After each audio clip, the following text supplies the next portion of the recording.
No niin, kävin tossa taas kaupassa ja hommasin tällaisen. Tuutsani jekkulimonaati. Maksoi jotain euro.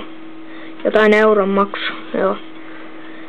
Ja panttiin 15 senttiä. Maistetaan.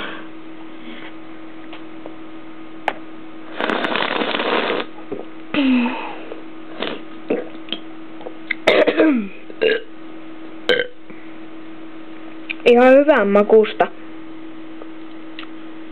Joo. Kyllä mä tälle annan ihan 5/5. Kyllä se, mikä tää tehdas on? Kyllä se on sit ihan hyvän juoman tehnyt se tehdas. Joo. Moro!